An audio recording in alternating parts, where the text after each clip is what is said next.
It was not a single modern man who made aviation possible. On the contrary, it was a great number of people devoted to the idea of flying, who worked hard throughout the centuries to climb up the stairs of evolution, reach the skies and remain there just like it is today. And among those giants of aviation, there's a really special place for a Brazilian, Santos Dumont. That guy there. This video is a tribute to the genius, the bold inventor who dared to challenge our human limitations and take mankind to the skies, a place we haven't left ever since. Right after the intro.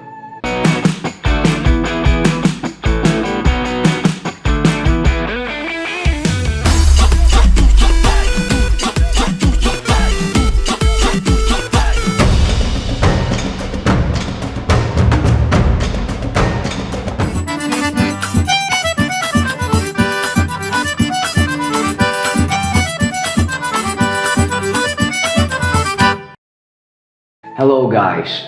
Throughout history, we have had several names who gave their contribution to pave the airstrip where the first airplane took off. If this is your first time watching a video here on the channel, welcome. My name is Mark Saint. I'm a Brazilian from São Paulo, and this is my channel Brazilian Subtitled. The intent of this channel is to show you everything you always wanted to know about Brazil, but using the English language as the main language here. If you like what you see, please consider clicking on the like button to give us relevance. If you love what you see, please consider subscribing to the channel. It's free of charge and you're going to be doing a great thing for us. Feel free to spread the content with your friends and family and everybody else who might be interested in this. Now, if you can't live without me or without the channel, after watching this video, please consider supporting us on Patreon. We have 3 products you can choose from, and your contribution will help us a lot. From the very beginning of time, man tried to fly with the usage of instruments created by themselves, but no one could really and satisfactorily complete the task.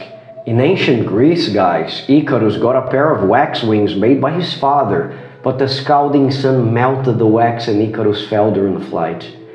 Francesco de Lana, a Jesuit priest, built a flying boat with 3 sails and 4 bronze spheres. In his studies, Da Vinci concluded that man would only be able to fly through mechanical equipment using the same principles that control the bird's flights. In June 1709, the Brazilian priest Bartolomeu de Gusmão presented a bird-like structure with an oval balloon. In a small French town called Annonay, the brothers Etienne and Joseph Montgolfier built a hot air balloon shaped like the one made by Bartolomeu de Gusmão. In 1766, Cavendish discovered hydrogen, but the glory of using it for balloon flights was given to the brothers Charles and Robert, who waterproofed the balloon with latex varnish. In 1785, Jeffreys and Blanchard crossed the English Channel in a balloon. In 1784, Guyot designed a balloon in the format of an egg, or something like this, which became known as the Zeppelin we know today. General Mesnier, difficult names, no? I'm having to use my French here. General Mesnier introduced airbags inside the balloons to stop them from folding by the hydrogen contraction. He was also the first man to use propellers to obtain traction. On September 24th, 1852, Henri Giffard flew over Paris using a Zeppelin with a steam engine. In 1885, Captains Renard and Crabbe released the La France balloon, which had an electrical engine in it. In 1762, the Spanish Santiago de Cadernas, during his time living in Peru, observed the flight of condors and established the difference between a gliding flight and one with wing movements.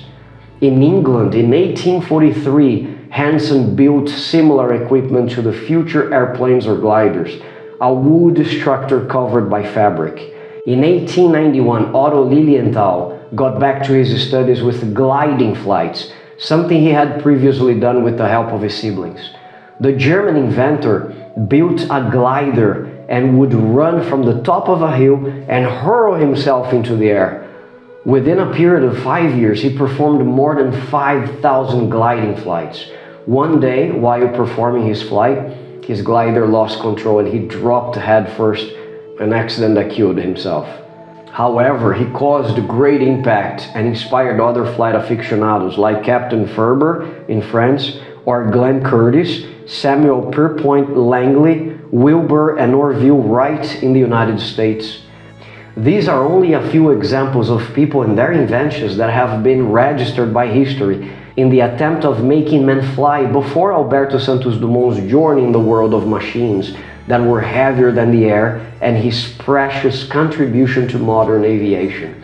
Alberto Santos Dumont was born on June 20th, 1873 in a city called Palmira, which nowadays has the name of Santos Dumont in the state of Minas Gerais here in Brazil. He was the son of Henri Dumont, an important coffee farmer, and the grandson of François Dumont, a Frenchman from Paris who came to Brazil to find precious stones in Minas Gerais.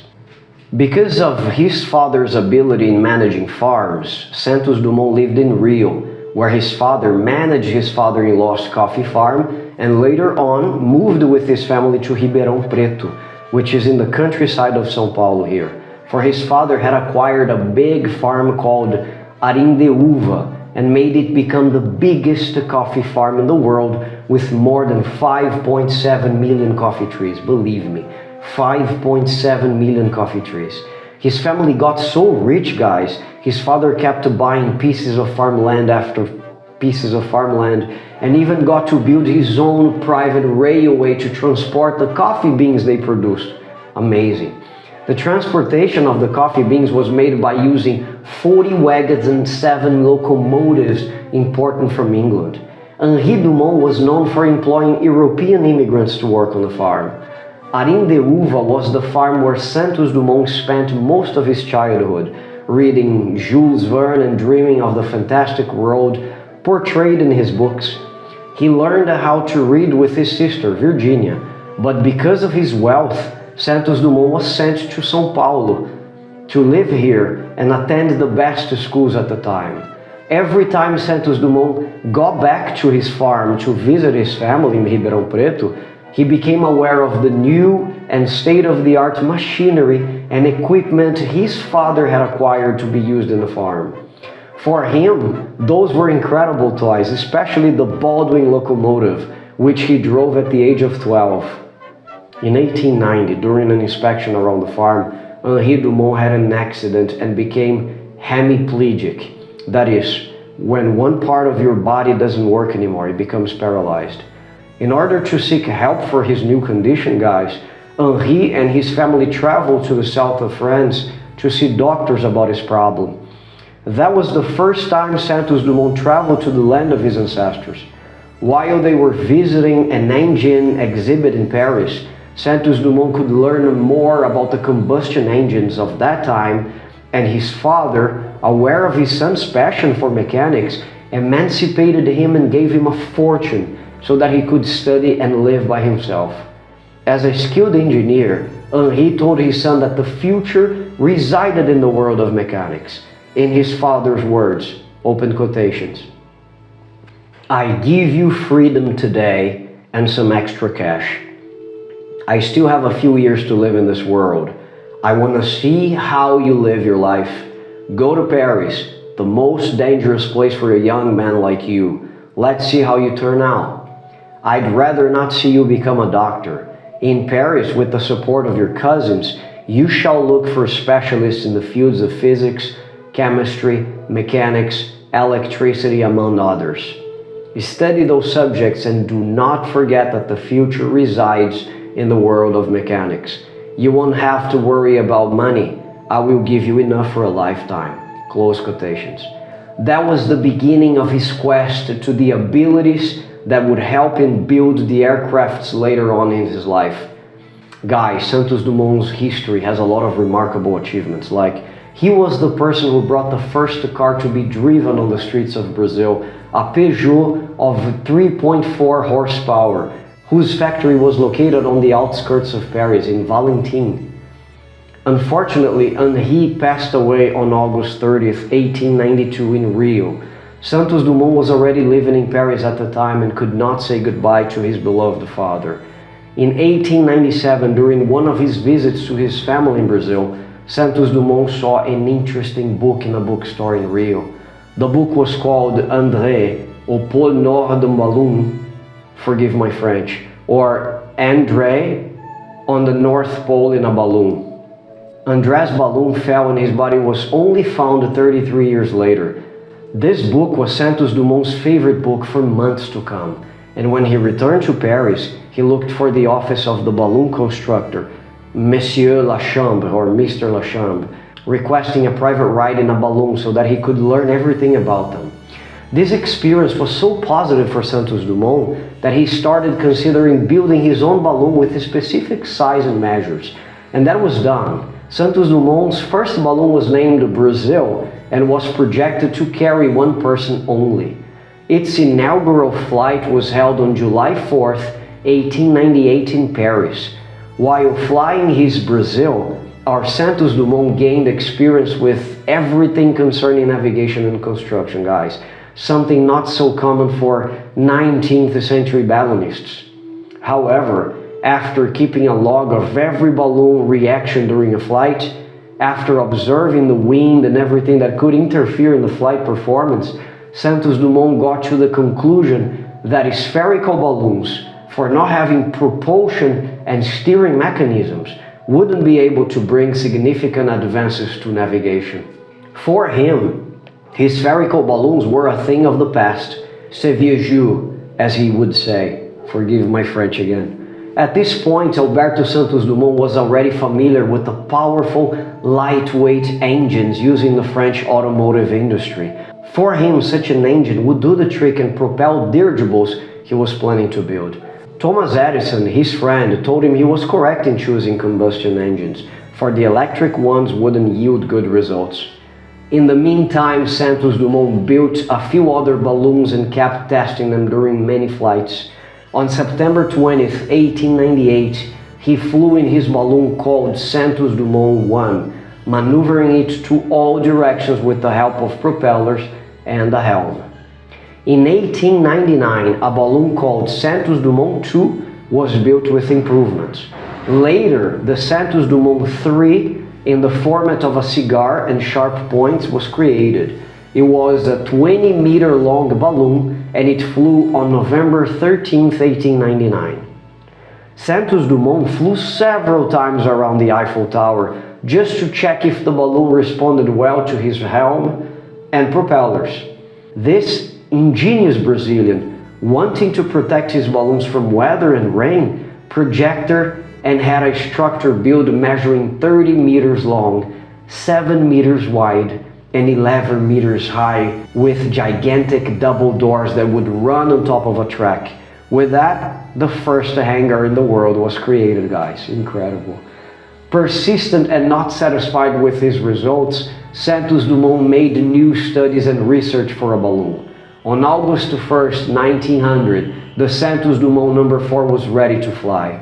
Many people at that time were trying to solve the navigation problems and keep total control of their flying machines, but without much success. Monsieur Henri Deutsch, an oil tycoon and great admirer of the flying attempts to control those machines, offered 100,000 francs for that balloon that departed from the Air Club in Saint-Cloud, went around the Eiffel Tower, and returned at the same spot in 30-minute stops at a distance of 11 kilometers.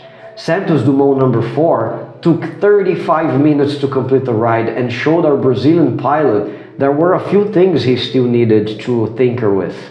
Relentless in his quest for improvement, Santos Dumont would eventually win the Deutsch Prize, flying his Santos Dumont No. 6, a balloon in the shape of an ellipse that used the same steering tack of the previous ones. Other projects came after the prize, guys. He never stopped. And with them, a constant attempt to make flying even smoother and under total control of the pilot. Take a look at the following projects Santos Dumont developed.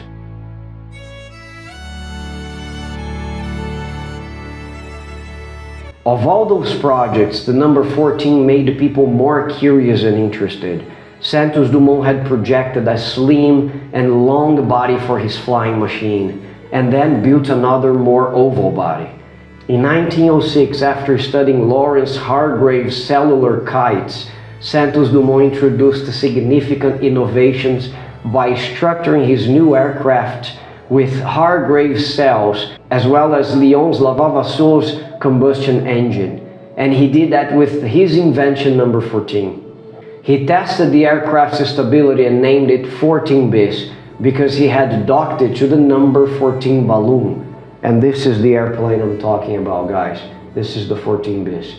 After testing the aircraft with his balloon number 14, he also tested it by attaching it to a steel cable to test the craft's balance. But he did this without using the propellers yet. The Brazilian inventor tested the aircraft with the propellers and 25 and 50 HP engines on September 4th, 1906, until he was satisfied with the results. The central point here was to make the aircraft take off and land by its own means, without the support of a catapult or anything like that. Everybody knew the flight wouldn't be complete until the aircraft could take off, navigate, and land by using its own structure only. Up until then, all the attempts done in the four quarters of the Earth had been done with the support of external equipment like catapults. Let's be honest here, inventors who claim to have flown before Santos Dumont never proved their achievement to the spectators or even invited the media to follow the flights. They did fly before Santos Dumont, but with the support of external equipment, as we have already mentioned. The 14 bis, the first self-sufficient airplane in the world, had a wingspan of 12 meters. It was 10 meters long and had a dihedral of 10 degrees to assure stability.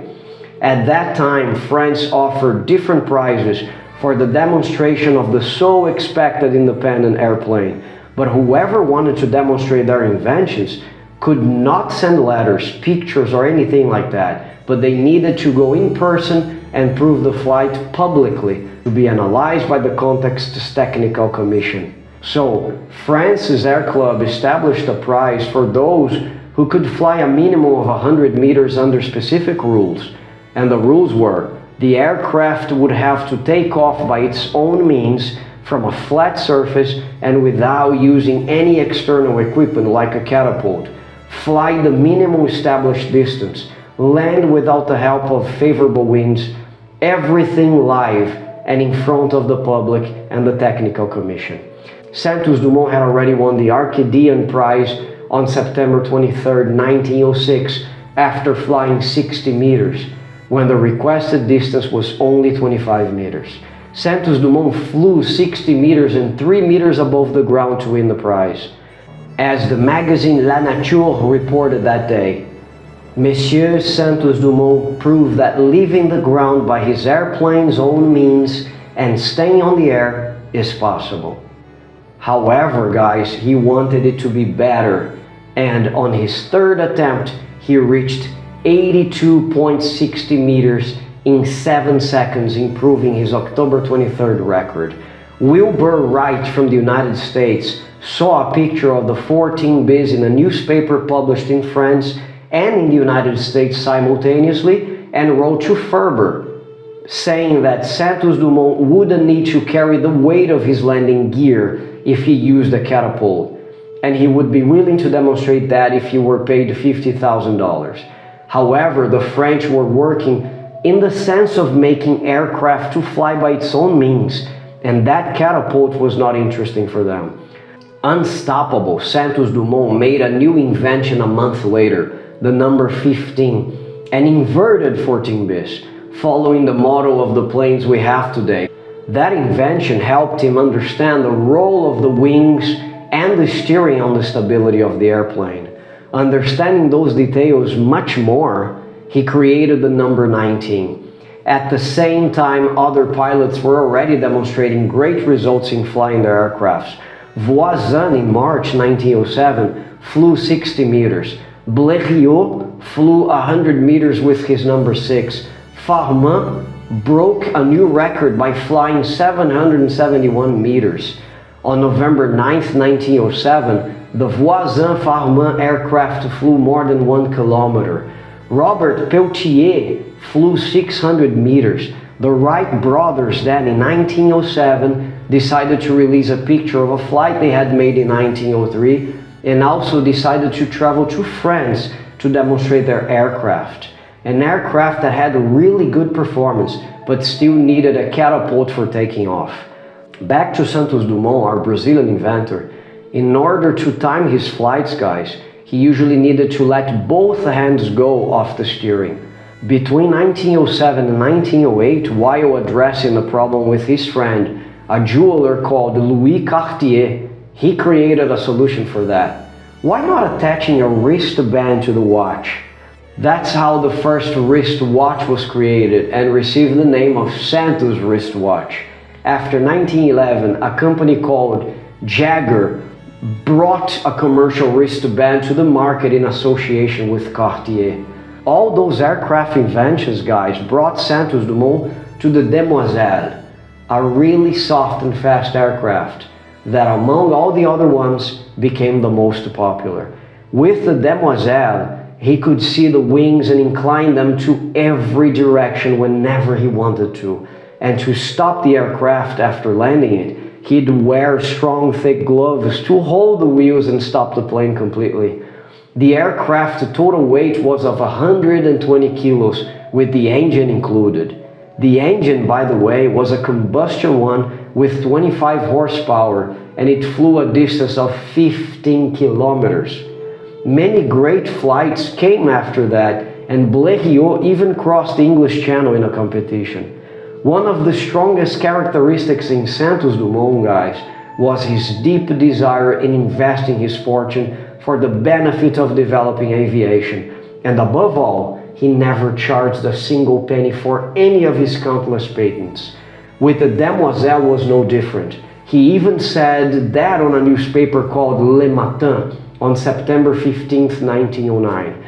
If you want to do me a favor, tell your newspaper that I want to promote aviation. Therefore, I make all the patents of my inventions available.